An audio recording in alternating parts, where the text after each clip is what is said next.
नटवरलाल भारत के बिहार से निकला एक ऐसा शख्स जो खाली भारत ही नहीं बल्कि पूरे विश्व का सबसे बड़ा ठग बना। इसके नाम से लेकर इसके मरने की तारीख तक सब कुछ नकली। वो कभी फाइनेंस मिनिस्टर का पर्सनल असिस्टेंट तो कभी गवर्नमेंट ऑफिशियल बनकर लोगों को यहाँ तक कि फॉरेनर्स को भी चूना लगा देता था। जाली डॉक्यूमेंट्स बनाकर और नकली साइन करके इसने ताजमहल को 3 बार, लाल किले को 1 बार, हावड़ा ब्रिज को 2 बार, राष्ट्रपति भवन को 1 बार, यहाँ तक कि पार्लियामेंट हाउस को उसके एमपी सहित ही इसने 1 बार बेच डाला था। इवन टाटास, बिरलास और अंबानी जैसे बड़े इंडस्ट्रियलिस्ट भी नटवरलाल से बच नहीं पाए थे। अपने बात करने के अंदाज, भेष बदलने की कला और फोर्जरी करके फ्रॉड करने के तरीके के कारण भले ही लोग नटवरलाल को फ्रॉडस्टर कहते, ठग कहते, लेकिन वहीं दूसरी तरफ नटवरलाल के गांव के लोग उसे सम्मान की नज़रों से देखते, उसे मिथिलेश बाबू, मिस्टर नटवरलाल जैसा संबोधित करके बुलाते। और मिथिलेश बाबू इसीलिए क्योंकि नटवरलाल का असल नाम मिथिलेश कुमार श्रीवास्तव था। इसके ज़्यादातर टारगेट्स अमीर लोग और बैंक्स होते, इसीलिए नटवरलाल की इमेज एक रॉबिन हुड की तरह बन गई थी, अमीरों को लूट के गरीबों में बांटने वाला। नटवरलाल ने उस जमाने में ऐसे ऐसे फ्रॉड किए थे जो आज सुनने में महज एक कहानियाँ लगती है, लेकिन ये इतना शातिर था कि इसने इम्पॉसिबल को भी पॉसिबल कर दिखाया था। यहाँ तक कि नटवरलाल के लाइफ एंड क्रिमिनल एक्टिविटी से इंस्पायर होकर बॉलीवुड में अमिताभ बच्चन की मूवी मिस्टर नटवरलाल, इमरान हाशमी की मूवी राजा नटवरलाल और बंटी बबली जैसी मूवीज बनी हैं। नटवरलाल का जन्म 1912 में बिहार के सिवान जिले में बांगरा नाम के गांव में हुआ था। इसके पिता रघुनाथ प्रसाद की रेलवे में स्टेशन मास्टर की सरकारी नौकरी थी, इसीलिए नटवरलाल को बचपन से ही सरकारी डॉक्यूमेंट्स एंड एडमिनिस्ट्रेटिव प्रोसेस की अच्छी खासी जानकारी थी और यही जानकारी आगे चलकर इसके क्राइम करने के तरीकों में काम भी आता है। वो बचपन से ही पढ़ाई में काफ़ी अच्छा था, लेकिन खास करके मैथमेटिक्स सब्जेक्ट में वो बार बार फेल हो जाया करता और इसके कारण मिथिलेश को अपने पिता से मार भी पड़ती थी। जब मिथिलेश थोड़ा यंग था, उसके पड़ोसी ने भरोसा करके उसे बैंक में डिमांड ड्राफ्ट जमा करवाने को दिया। बैंक में मिथिलेश ने देखा कि बैंक कर्मचारी ड्राफ्ट को वेरीफाई करने के लिए उस पर किए गए साइन को मैच कर रहा था। ये देख मिथिलेश के क्रिमिनल माइंड में पहली बार एक आइडिया आया। उसने अपने ही पड़ोसी के नकली हस्ताक्षर करके बैंक पहुंच गया और धीरे धीरे करके अपने ही पड़ोसी के अकाउंट से 1000 रुपये निकाल लिए। उस समय का 1000 रुपया यानी आज के समय का 2 से 5 लाख रुपए के बराबर था। लेकिन जब एक दिन पड़ोसी खुद बैंक गया तब उसे पता चला कि उसके अकाउंट से किसी ने 1000 रुपये निकाल लिए हैं। उसे पता चलने में देर न लगी कि ये काम मिथिलेश का ही है, तो उसने इसकी शिकायत मिथिलेश के पिता यानी रघुनाथ प्रसाद से कर दी। इस बात पे रघुनाथ प्रसाद ने मिथिलेश को जमकर मार लगाई। इस मार से मिथिलेश कुमार अपने पिता से काफ़ी नाराज हुआ और घर छोड़कर भागकर कलकत्ता चला गया। कलकत्ता जैसा बड़ा शहर मिथिलेश के लिए नया था, ना जान पहचान, ना ही काम और ना ही पैसे थे। यहाँ तक कि भूखे मरने तक की नौबत आ गई थी। लेकिन इस दौरान मिथिलेश को एक और खुराफाती आइडिया आता है। वो कलकत्ता के एक नामी बिजनेसमैन सेठ केशवराम के पास जाकर उन्हें कन्विंस करने में सफल रहा कि वो एक क्वालिफाइड प्राइवेट ट्यूटर है और उनके दोनों बच्चों के लिए वो एक बेस्ट ट्यूटर साबित होगा। मिथिलेश की झूठी बातों में आकर सेठ केशवराम ने उसे 30 रुपये मंथली सैलरी पे अपने बच्चों के लिए ट्यूटर रख लिया। अब मिथिलेश के पास पैसा, रहना, खाना पीना सब था, इसीलिए इसने अपनी पढ़ाई आगे बढ़ाने की सोची। इसने कलकत्ता यूनिवर्सिटी में बीकॉम में एडमिशन ले लिया। अब तक सब कुछ सही चल रहा था। मिथिलेश पढ़ाई के साथ साथ जॉब भी कर रहा था। लेकिन एक दिन मिथिलेश को अपने पढ़ाई में लगने के लिए कुछ किताबों की ज़रूरत पड़ी और इन किताबों को खरीदने के लिए मिथिलेश के पास पैसे नहीं थे, तो उसने सेठ केशवराम से मदद लेने की सोची। उसने सेठ केशवराम से कुछ पैसे मांगे एडवांस में, लेकिन सेठ केशवराम ने पैसे देने से साफ साफ इनकार कर दिया। सेठ के इस इनकार से मिथिलेश को बहुत गुस्सा आया और उसने सेठ से बदला लेने की ठान ली। मिथिलेश धीरे धीरे सेठ का भरोसा जीतने लगा। वो जानता था कि सेठ एक कपड़ों के बहुत बड़े व्यापारी है और यही उनकी सबसे बड़ी कमजोरी है। मिथिलेश ने सेठ को बताया उसके पास एक सीक्रेट बिजनेस डील है जिससे उसको काफ़ी मुनाफा होगा। उसने बोला उसके पास बॉम्बे में एक आदमी है जो कच्चे कपास को बाजार के दामों से कम दामों में दिलवा देगा, जिससे सेठ को काफ़ी मुनाफा होगा। मुनाफे की लालच और मितलेश पर भरोसा कर सेठ ने उसे 4.5 लाख रुपए की एक बड़ी रकम थमा दी। मितलेश 4.5 लाख रुपए और सेठ के एक आदमी के साथ सौदा तय करने के लिए बॉम्बे की तरफ निकल पड़ा। सेठ के आदमी से पीछा छुड़वाने के लिए पूरे रास्ते मितलेश बॉम्बे अंडरवर्ल्ड डॉन और पुलिस की खतरनाक कहानियां सुनाता रहा, जिससे सेठ का आदमी बीच रास्ते ही डर कर वापस चला गया और मितलेश सारे पैसे लेकर फरार हो गया। जब कुछ दिन तक मितलेश वापस नहीं आया, तब सेठ को पता चला कि उसके साथ बड़ी ठगी हो गई है और यही मितलेश की जालसाजी और ठगी के करियर का शुरुआत माना जाता है। इतनी बड़ी ठगी करने के बाद मितलेश पटना वापस चला गया अपने पिता के पास और उनके हाथों में 1 लाख रुपए थमा दिए और झूठी कहानियां बनाई कि वो कलकत्ता के एक बड़े कंपनी में मेजर शेयर होल्डर है, ताकि उसके पिता को लगे कि उनका बेटा मेहनत से इतने सारे पैसे कमा कर लेकर आया है। कुछ समय बाद वो फिर कलकत्ता चला गया, लेकिन कहीं से सेठ को मितलेश की कलकत्ता में होने की खबर लग गई। सेठ ने गुंडे भिजवाकर मितलेश को धमकाया ताकि वो उसके ठगे हुए पैसे वापस कर दे और उसे जान से मारने तक की धमकी दी।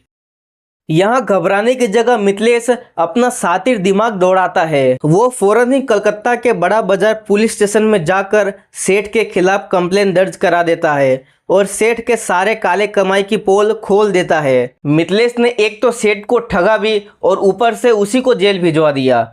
और ये सब तो बस एक शुरुआत थी। वो इलाके के प्रोस्टिट्यूट्स के पास रोजाना जाता, फिर एक दिन मौका पाकर शराब में नशीली चीज़ मिलाकर और बेहोश कर उनके सारे गहने और जेवर लेकर भाग जाया करता था। अभी तक मितलेश इन्हीं सब छोटी मोटी धोखाधड़ी और ठगी से अपना खर्च चला रहा था। उसे पता था कि अगर उसे बड़ा हाथ मारना है तो उसे बड़े लोगों को टारगेट करना होगा। इसीलिए वो कानपुर पहुंच के ठगी के पैसों से नॉर्मल लाइफ जीने लगा। साथ ही वहां एक वकील के क्लर्क के रूप में काम करना शुरू कर दिया। इसी समय उसने अपनी जालसाजी, दस्तावेजों में हेराफेरी और खास करके जाली चेक बनाने की कला में महारत हासिल की। कानपुर में रहते हुए मितलेश कई छोटे मोटे अपराध करता है, जिससे कि उसका हौसला और आत्मविश्वास और बढ़ जाता है। इसके बाद वो जल्द ही बड़ा हाथ मारने के लिए छोटे शहरों से निकल के बड़े शहरों की तरफ रुख करता है। 1937 में उसने फौज डॉक्यूमेंट बनाकर मेटल स्ट्रीट पे पड़े 9 टन सरकारी लोहे को बेच डाला था, लेकिन इस बार मितलेश कलकत्ता पुलिस के निशाने पे आ गया और उसे लगभग 6 महीने की जेल की सज़ा काटनी पड़ी। लेकिन 6 महीने की जेल की सज़ा भी मितलेश को सुधार ना सकी। उसने ठगी और जालसाजी को ही अपना करियर मान लिया था। कहा जाता है कि एक बार पुलिस ने मितलेश को फर्जी सिग्नेचर फ्रॉड में पकड़ लिया था। तब इसने अपना नाम नटवरलाल बताया। पुलिस ने इसी नाम को ऑफिशियल बना दिया। तब से चोरी और ठगी की दुनिया में नटवरलाल नाम काफ़ी प्रसिद्ध हो गया। कई बार तो वो रेलवे वैगन्स को कम कीमतों में बुक करता और जाली कागजात बनाकर बड़े व्यापारियों को दिखाता कि उसके पास काफ़ी मात्रा में कच्चा माल पड़ा है और वो ये कच्चा माल काफ़ी कम कीमतों में बेचना चाहता है। पता नहीं कैसे, लेकिन ये व्यापारी इसकी बातों में आकर नटवरलाल को पैसे थमा देते। जब आखिरकार कंसाइनमेंट व्यापारी के पास पहुंचता तो खोलने पे पता चलता कि कच्चे माल की जगह ईंट और पत्थर भरा है, लेकिन तब तक बहुत देर हो चुकी होती थी।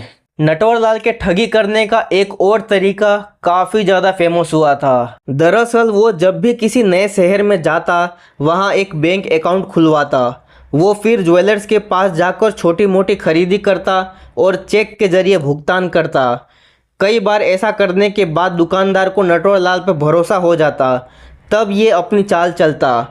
अचानक से एक दिन वो बड़ी मात्रा में ज्वेलरी खरीदता और पहले की ही तरह वो चेक से भुगतान करता। जब दुकानदार चेक को लेकर बैंक में पहुंचता, तब पता चलता कि बैंक अकाउंट में एक भी रुपया नहीं है और तब तक नटवरलाल ज्वेलरी और अपने अकाउंट से सारे पैसे निकाल कर भाग जाया करता था।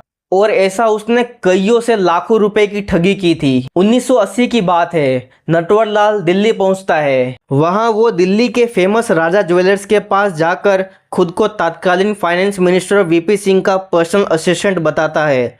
दुकानदार से कहा कि वीपी सिंह के बेटे की शादी है और उसके लिए उन्हें गहने खरीदने हैं और अगर आप पूर्ति करेंगे तो आपको टैक्स में भारी छूट भी मिलेगा। फिर क्या, ज्वेलर्स नटवरलाल की बातों में आकर उसे गहने दे दिए और भुगतान करने के लिए उसके साथ अपना एक आदमी भेजा। नटवरलाल एक सरकारी दफ्तर में अंदर गया ताकि उसके साथ आए आदमी को लगे कि ये वाकई सरकारी कर्मचारी है।